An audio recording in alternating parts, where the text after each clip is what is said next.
आज हम magnetic effect में मूविंग कॉइल गैल्वेनोमीटर के बारे में बात करेंगे। ये गैल्वेनोमीटर क्या है, इसके बारे में हम इलेक्ट्रिक करंट में भी पढ़ते हैं। तो एक्चुअल में हम थोड़ा सा गैल्वेनोमीटर के बारे में थोड़ा सा चर्चा कर लें। गैल्वेनोमीटर, इसको हिंदी में गैल्वेनोमीटर भी लिखते हैं। गैल्वेनोमीटर, देखिए ये गैल्वेनोमीटर होता क्या, ये एक इलेक्ट्रिक डिवाइस है जिससे विद्युतीय परिपथ में विद्युत धारा के अल्पमान को मापता है। मतलब यह एक इलेक्ट्रिक डिवाइस, मतलब यह एक विद्युतीय युक्ति है जिससे विद्युतीय परिपथ में विद्युत धारा के अल्पमान यानी कम मान को मापने का काम करता है। या इसी को दूसरे तरीके से डिफाइन करें तो यह किसी भी इलेक्ट्रिक सर्किट में इलेक्ट्रिक करंट को डिटेक्ट करता तो संसूचित करता। तो विद्युत धारा को संसूचित अल्पमान को मापता है, विद्युत धारा के अल्पमान को क्या करता, मापता है।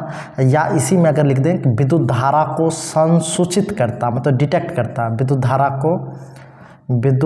धारा को संसूचित करता, मतलब डिटेक्ट करने का काम करता। तो ये दोनों तरीके का डिफिनेशन है, हम लोग याद रखेंगे। विद्युत धारा के अल्पमान को मापता है या विद्युत धारा को संसूचित करता है, ये क्या गैल्वेनोमीटर। इसी को धारा मापी यंत्र भी कहते हैं। एक टर्म होता है आमीटर। आमीटर क्या, यह भी विद्युतीय परिपथ में विद्युत धारा को मापता है, लेकिन ये अल्पमान नहीं, ये किसी भी वैल्यू को मापता है। ये किसी भी इलेक्ट्रिक सर्किट में विद्युत धारा को मापने का काम करता आमीटर। तो आमीटर को भी श्रेणी क्रम में जोड़ा जाता है। किसी भी सर्किट में आमीटर को जोड़ना हो तो कैसे जोड़ेंगे, श्रेणी क्रम में। गैल्वेनोमीटर को भी कैसे जोड़ना होगा, श्रेणी क्रम में जोड़ते हैं, ठीक। एक होता है वोल्ट मीटर। ये वोल्ट मीटर को विभव मापी भी कह सकते हैं। वोल्ट पोटेंशियोमीटर अलग चीज़ होता है। ये वोल्ट मीटर को हिंदी में भी वोल्ट मीटर ही लिखते हैं। यह किसी भी परिपथ में, विद्युतीय परिपथ में दो बिंदु के बीच विभवांतर मापने का काम करता। किससे मापता, यह विद्युत धारा को मापता था और ये किसको मापता, विभवांतर को मापता। इसे श्रेणी क्रम में जोड़ते थे। इसको हम लोग किसी भी परिपथ में नापने के लिए समांतर क्रम में जोड़ते हैं। इसको कैसे जोड़ते हैं, समांतर क्रम में जोड़ते हैं। आमीटर का जो प्रतिरोध होता है ये अल्प प्रतिरोध होता है। प्रतिरोध कितना होता, अल्प होता है। और ये वोल्ट मीटर का जो प्रतिरोध होता है बहुत अधिक होता है। वोल्ट मीटर का प्रतिरोध बहुत अधिक होता है और गैल्वेनोमीटर का भी प्रतिरोध कम ही होता है, लेकिन आमीटर से कम नहीं हो पाता। तो कई बार हम लोग गैल्वेनोमीटर को आमीटर या वोल्ट मीटर में भी कन्वर्ट करते हैं। तो conversion of galvanometer into ammeter and volt meter वो हम इलेक्ट्रिक करंट में भी बताए हैं। आप लोग पुराना वाला वीडियो देख सकते हैं विद्युत धारा से रिलेटेड। अब है कि ये गैल्वेनोमीटर कंस्ट्रक्शंस के आधार पे दो प्रकार के होते हैं। ये गैल्वेनोमीटर है क्या, तो किसी भी इलेक्ट्रिक सर्किट में विद्युत धारा के अल्पमान को मापता है या करंट डिटेक्ट करने का काम करता, सूचित करने का काम करता। एक होता है मूविंग कॉइल गैल्वेनोमीटर। क्या होता है, मूविंग कॉइल गैल्वेनोमीटर। और एक होता है मूविंग मैग्नेट गैल्वेनोमीटर। ये पुराने सिलेबस में था, अब के सिलेबस में है नहीं। ये क्या होता था, मूविंग मैग्नेट गैल्वेनोमीटर। इसको हिंदी में लिखें तो चल कुंडली धारामापी। क्या लिखेंगे, चल कुंडली धारामापी।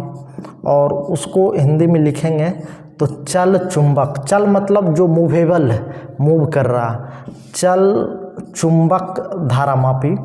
चल चुंबक धारामापी कंस्ट्रक्शंस के आधार पे यानी बनावट के आधार पे गैल्वेनोमीटर को इसी दो भाग में बांट देते हैं। तो ये सीबीएसई के सिलेबस में भी है और बिहार बोर्ड के सिलेबस में भी है, लेकिन ये अब के सिलेबस में नहीं है, पुराने सिलेबस में था। सीबीएसई के हिसाब से भी मूविंग मैग्नेट गैल्वेनोमीटर अब हमारे सिलेबस में नहीं है और बिहार बोर्ड में भी अब ये हमारे सिलेबस में नहीं है। तो मूविंग मैग्नेट के बारे में अब पढ़ना नहीं है, सीधा मूविंग कॉइल गैल्वेनोमीटर के बारे में ही इस चैप्टर में पढ़ना है। ये मूविंग कॉइल गैल्वेनोमीटर काम कैसे करता, तो कल हम बताए थे समरूप चुंबकीय क्षेत्र में कोई भी रेक्टेंगुलर कॉइल था तो उस पर टॉर्क लगता था, तो उस टॉर्क की वजह से वो रोटेशन की टेंडेंसी आती थी। तो उसी रोटेशन के की वजह से ये काम करता था। मतलब मैग्नेटिक फील्ड में अगर कोई कॉइल रखें और कॉइल में अगर करंट प्रवाहित हो तो उस पर फोर्स लगेगा और फोर्स की वजह से टॉर्क एग्जर्ट होगा। तो चलिए अब हम बात करते हैं, ये मूविंग कॉइल गैल्वेनोमीटर था।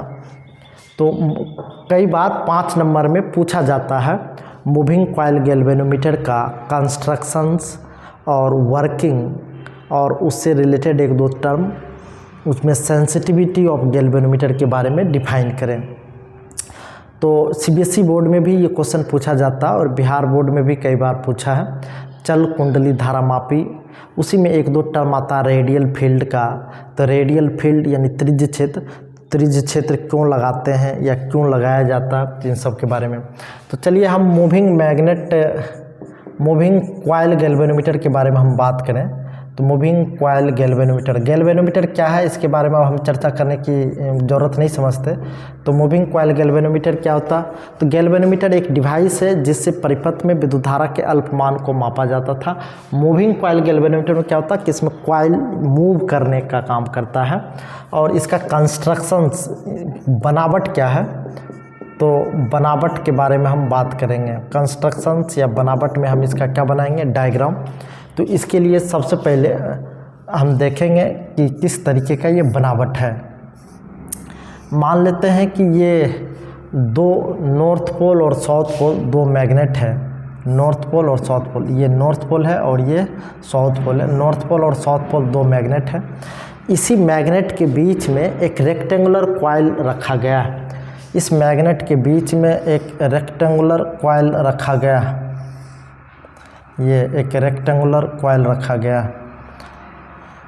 तो मैग्नेट का ये 2 चुंबक है, एक उत्तरी ध्रुव और एक दक्षिणी ध्रुव। उत्तरी ध्रुव और दक्षिणी ध्रुव के बीच में एक आयताकार कुंडली है और इस कुंडली का जो नीचे वाला टर्मिनल है ये स्पाइरल लूप लेता हुआ टर्मिनल T2 का काम करेगा।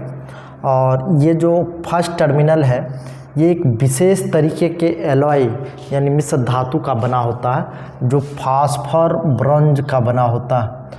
तो फास्फर ब्रॉन्ज का क्यों बना होता है, तो इसके बारे में हम बात करें। ये फास्फर ब्रॉन्ज का हम लोग इसलिए बनाते हैं कि इसकी जो टॉर्सनल रिजिडिटी है वो काफ़ी अधिक होती है।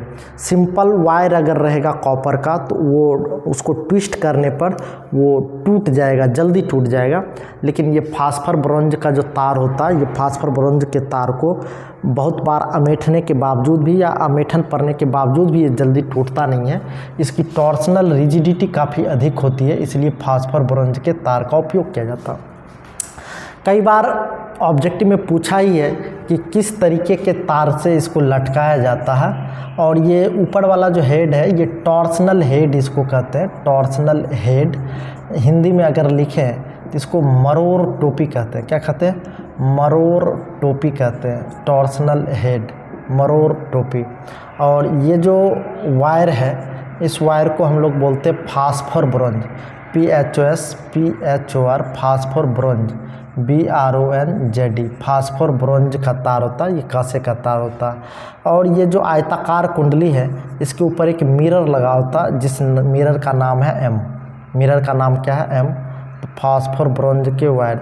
अच्छा, ये एक आयताकार कुंडली है। ये क्या आयताकार कुंडली है इस तरीके का। तो इस आयताकार कुंडली का जो ये कोर है, कोर को हम इनसाइड दिखाए हैं।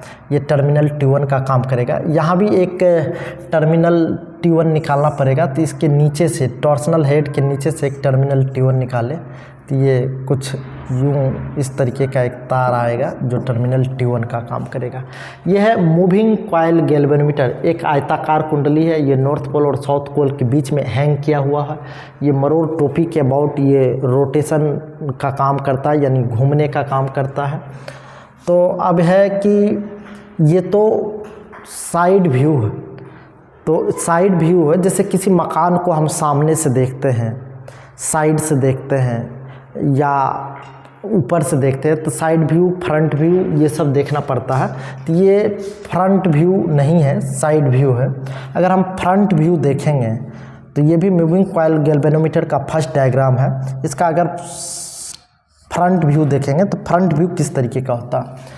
ये जो आपको नॉर्थ पोल और साउथ पोल देखता है ये अवतल के आकार का होता है। अवतल मतलब धंसा हुआ शेप, ये अवतल मतलब धंसा हुआ शेप होता, ये अवतल के आकार का होता है। ये नॉर्थ पोल और साउथ पोल जो होता है किस शेप का होता है, ये अवतल के आकार का होता है। ये इस तरीके से, ये नॉर्थ पोल है और ये साउथ पोल, ये इस तरीके का, ये नॉर्थ पोल है और ये साउथ पोल।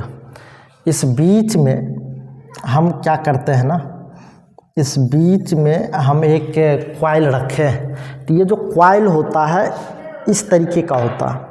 ये रेक्टेंगुलर कॉइल जरूर है, लेकिन साइड से देखने पे केवल एक प्लेन आपको दिखेगा ऐसा। ये रेक्टेंगुलर कॉइल इस बीच में होता है, लेकिन केवल एक प्लेन दिखेगा। तो इस तरीके का हम दिखाते हैं। ये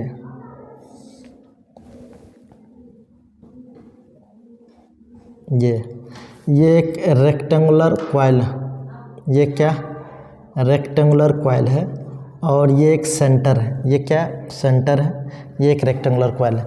ये अपने एक्सिस के अबाउट रोटेट करता रहता है, ये अपने एक्सिस के अबाउट रोटेट करता रहता है। तो ये जो रोटेट करेगा तो इसका फ्लक्चुएटिंग पोजीशन कुछ इसी तरीके का आएगा। जैसे मान लीजिए यही कॉइल इस पोजीशन पाएगा तो ऐसा दिखेगा, या इस पोजीशन पाएगा ऐसा दिखेगा। अच्छा, कॉइल में एक और ख़ास बात क्या है कि इसमें जो मैग्नेटिक फील्ड का डायरेक्शन है हमेशा नॉर्थ पोल से निकलता और साउथ पोल की तरफ जाता। तो नॉर्थ पोल से निकलेगा और साउथ पोल की तरफ जाएगा। लेकिन जितना भी मैग्नेटिक फील्ड होगा सब रेडियस के डायरेक्शन में जाता हुआ प्रतीत होगा। या भी मैग्नेटिक फील्ड ऐसे जाएगा ऐसे, या भी मैग्नेटिक फील्ड रेडियस के डायरेक्शन में ही जाता हुआ प्रतीत होगा। तो कई बार पूछेगा कि ये त्रिज्य क्षेत्र क्या होता। तो यहाँ जो मैग्नेटिक फील्ड नॉर्थ पोल से निकला और साउथ पोल से होता हुआ जा रहा है, सब कहीं न कहीं सेंटर से होता हुआ जाता प्रतीत होगा। कहीं न कहीं सेंटर से होता हुआ या जाता हुआ प्रतीत होता है।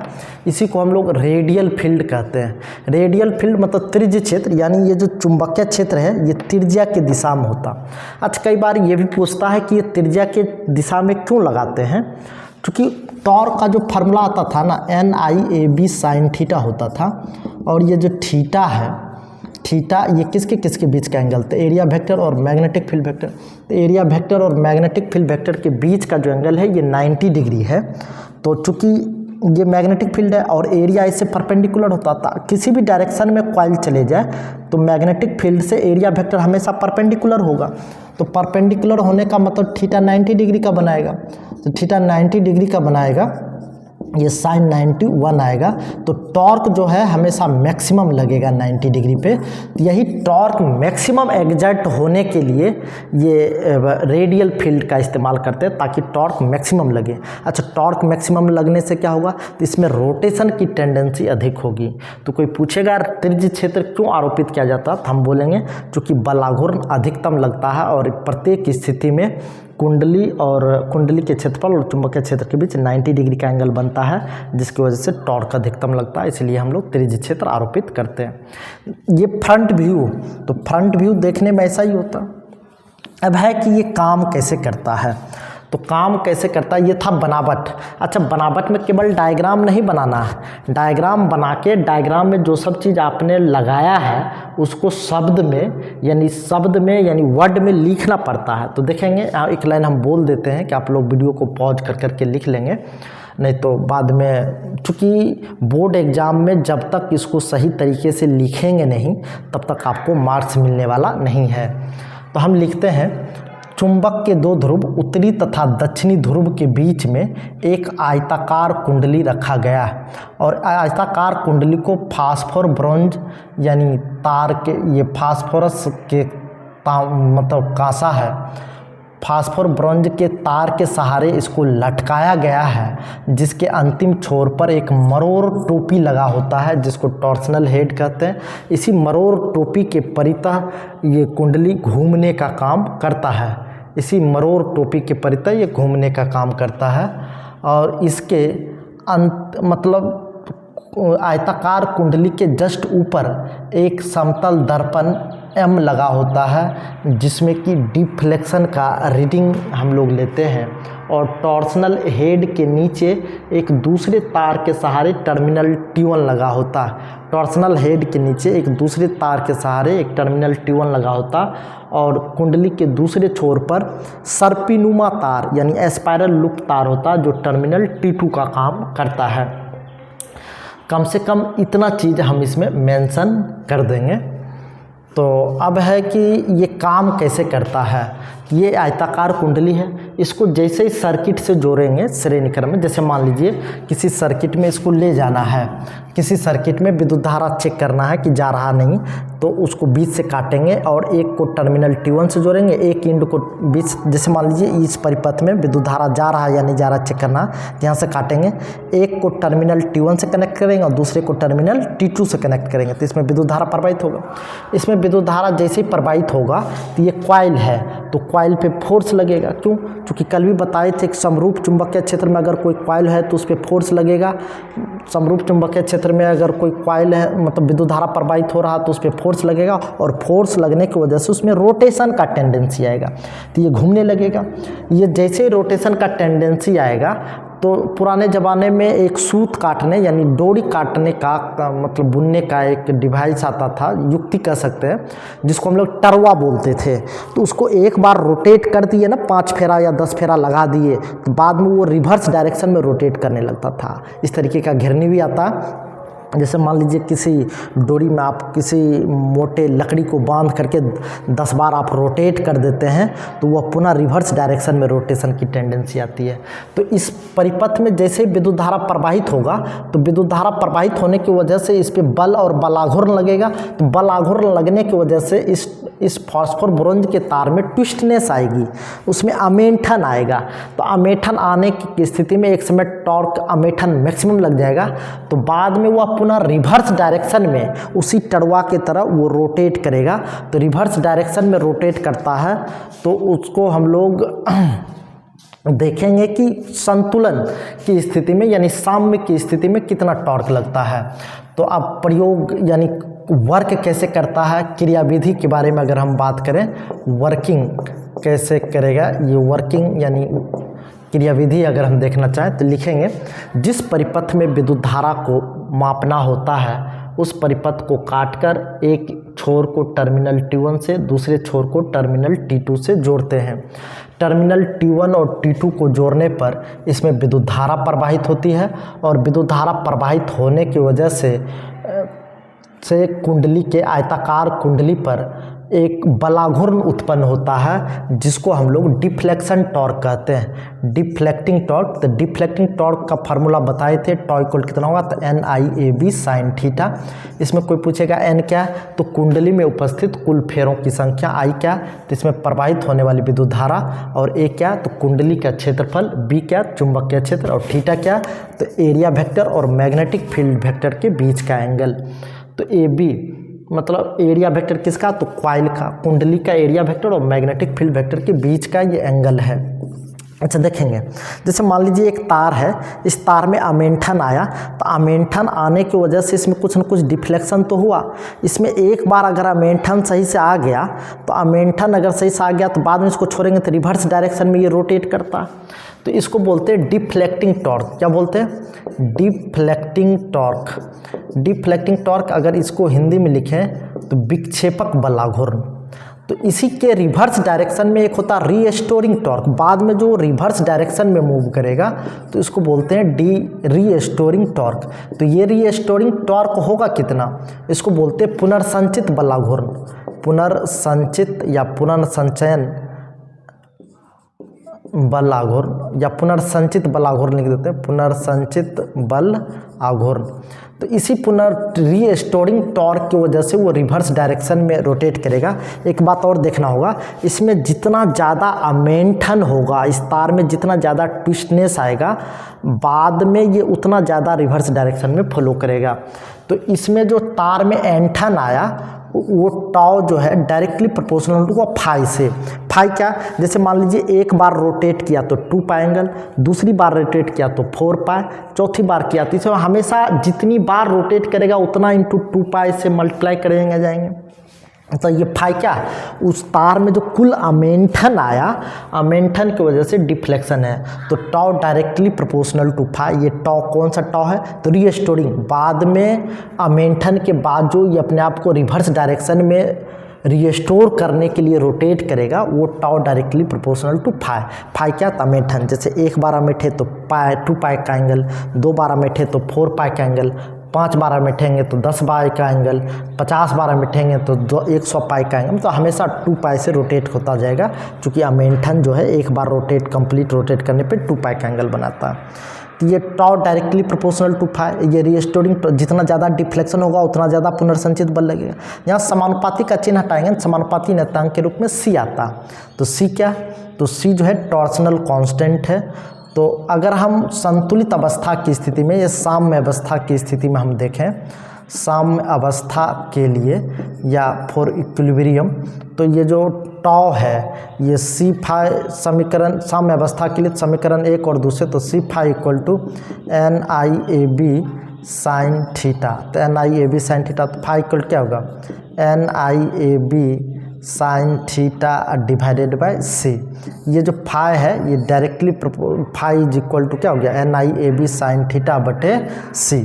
ये फाई क्या, डिफ्लेक्शन है। डिफ्लेक्शन मतलब विक्षेपन, डिफ्लेक्शन मतलब क्या, विक्षेपन है।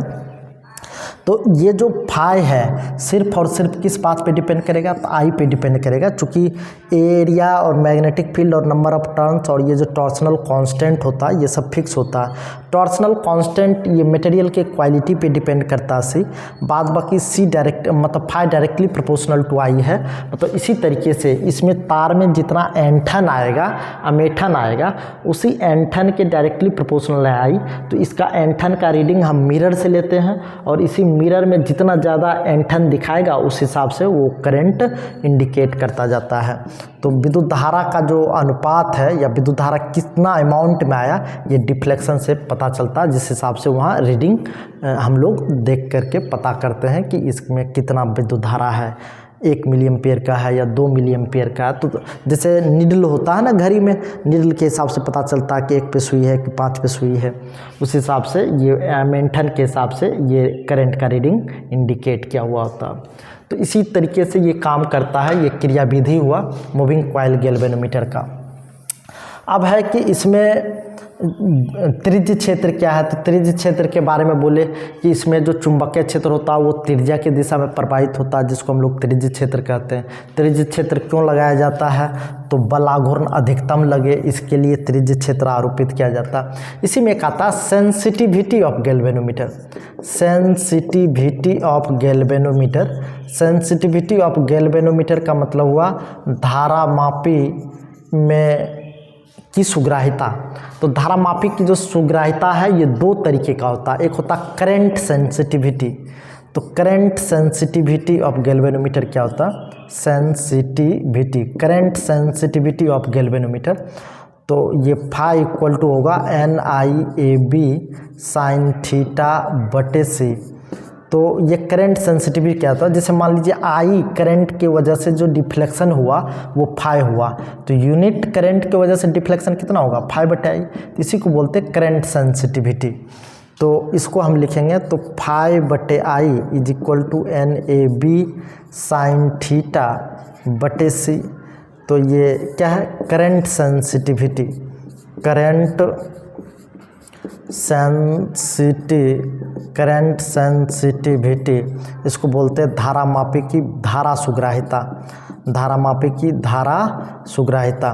अच्छा, करंट सेंसिटिविटी डिफाइन कैसे करेंगे, तो it is deflection per unit electric current. जैसे मान लीजिए आई इलेक्ट्रिक करंट से जो डिफ्लेक्शन आया फाई आया, तो यूनिट मतलब यूनिट इलेक्ट्रिक करंट से डिफ्लेक्शन कितना आएगा, फाई। तो इसी को एस से डिनोट करते हैं, तो एस सी लिख देंगे, करंट सेंसिटिविटी, या एस के नीचे आई लगा हुआ मिल जाए तो ये करंट सेंसिटिविटी को दिखाते हैं। तो एस सी मतलब करंट सेंसिटिविटी, ये क्या है, फाई बाय आई।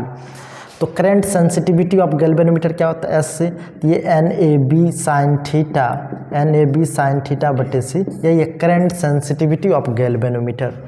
तो धारामापी की धारा से कहता क्या, तो प्रति इकाई विद्युत धारा प्रवाहित होने पर, जैसे मान लीजिए आई विद्युत धारा प्रवाहित होने पर 5 डिफ्लेक्शन यूनिट विद्युत धारा प्रवाहित होने 5 बटे, तो प्रति इकाई विद्युत धारा प्रवाहित होने पर जो डिफ्लेक्शन आया उसी को हम लोग बोलते हैं धारामापी की धारा सुग्राहिता। एक होता वोल्टेज सेंसिटिविटी ऑफ गैल्वेनोमीटर।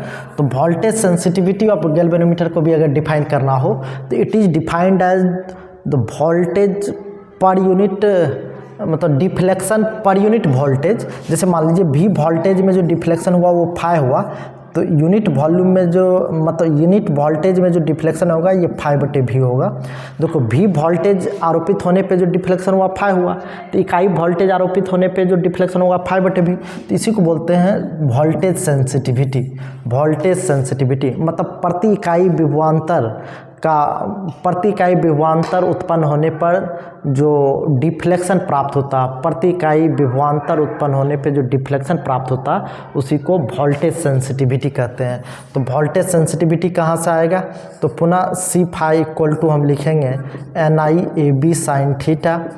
तो फाई इक्वल टू कितना हो जाएगा NI/AB, sorry phi equal to कितना हो जाएगा, तो आई को यहाँ डिवाइड कर देंगे, तो 5 बटे आई इक्वल टू हो जाएगा NAB sine theta, NAB sine phi divided by C। ये 5 बटा आई इक्वल टू हो जाएगा NAB sine theta, NIAB sine theta होता था, ये थीटा। तो 5 बटा आई इक्वल टू, तो आई 5 बटा आई, तो मतलब ये हुआ deflection per unit electric current, मतलब प्रति इकांक विद्युत धारा प्रवाहित होने पर जो विक्षेपण प्राप्त हुआ। तो ये तो धारामापी की धारा सुग्राहिता था। इसको वोल्टेज में बदलने के लिए रेसिस्टेंस ऑफ गैल्वेनोमीटर से दोनों साइड डिवाइड करना पड़ेगा। रेसिस्टेंस ऑफ गैल्वेनोमीटर से क्या करना पड़ेगा, RG का मतलब रेसिस्टेंस ऑफ गैल्वेनोमीटर, यहाँ RG का मतलब रेसिस्टेंस ऑफ गैल्वेनोमीटर। तो गैल्वेनोमीटर के आर पार का विभवांतर कितना होगा, तो V इक्वल टू IR, तो I इंटू R का अगर गुना कर देंगे तो ये तो वोल्टेज हो गया।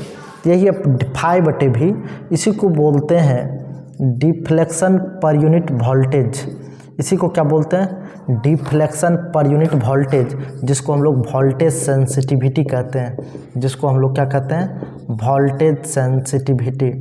तो ये C इंटू RG लिखाएगा। डिफ्लेक्शन ये क्या, यही है deflection per unit voltage across the galvanometer, deflection per unit voltage across the galvanometer, इसी को हम लोग वोल्टेज सेंसिटिविटी कहते हैं। तो ये था मूविंग कॉइल गैल्वेनोमीटर के बारे में इन डिटेल एप्लीकेशंस। अब है कि मूविंग कॉइल गैल्वेनोमीटर को मापने के लिए, मतलब यूज करने के लिए परिपथ में किस क्रम में लगाते हैं। तो हम पहले भी बता चुके हैं कि इस मूविंग कॉइल गैल्वेनोमीटर को परिपथ में विद्युत धारा मापने के लिए, डिटेक्ट करने के लिए श्रेणी क्रम समूहन में लगाते हैं। तो चलिए आज भर हम इतना ही छोड़ते हैं, अब अगले क्लास में इससे अधिक बात करेंगे।